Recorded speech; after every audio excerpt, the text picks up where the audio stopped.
The dam holds back twice as much water as Britain's Kielder Dam, 500 million cubic metres, in a reservoir 25 kilometres long.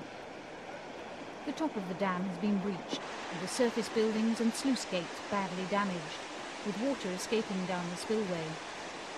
20,000 people in communities below the dam now fear for their homes, though the authorities have been reassuring them there's no immediate danger, because the worst damage may be below the waterline. The construction at Croatia is an embankment dam.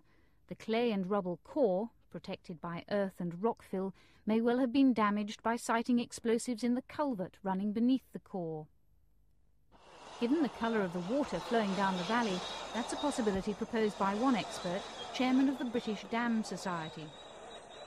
The fears are that the actual core of the dam has been punctured at low level, and that could lead to unknown deterioration, but it could be deterioration happening at quite a rapid rate. And the people in control, the authorities there, will have very little evidence. There could be quite a sudden failure of the central part of the dam. Leading to flooding, sudden flooding of the area below? Leading to fairly substantial flooding below the dam. The authorities are attempting to stem the flow by pouring earth down the breaches in the dam. The 30-year-old construction was seized in September 1991 by Serbs who, according to Croats, then mined it. UN troops moved in last September, but Croatian soldiers say about 40 Serbs took the dam on Wednesday evening, only to be driven off yesterday. Croatian police say 3 devices exploded last night. Serbs say it was Croat artillery fire. The power plant immediately below the dam is submerged. It was switched off by departing Croatian engineers in '91, and since then no electricity officials have been allowed in. During this 1 year, we haven't more technical information. The power units are not working during this time. The staff wasn't there.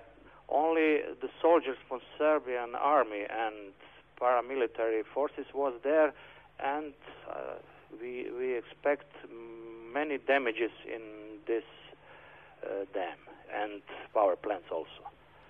According to Croatian engineers, the Serbs failed to regulate water flow from the dam to the 3 hydroelectric plants on the Cetina River below, causing extensive power cuts. They could now be flooded in any water surge. As could the valley between the dam and the coast. It's already been parched by irregular discharges of water. And the population in the valley communities is at risk from inundation.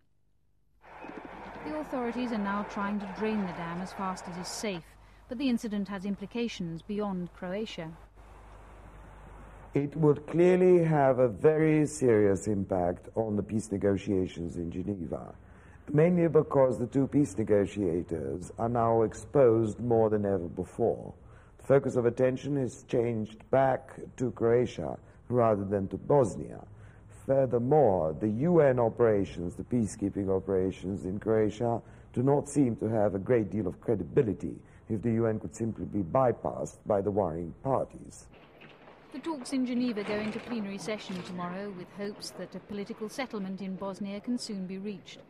But despite the optimism of the 2 peace negotiators, the concern must now be that with the upsurge of violence in Krajina, any agreement is now in jeopardy.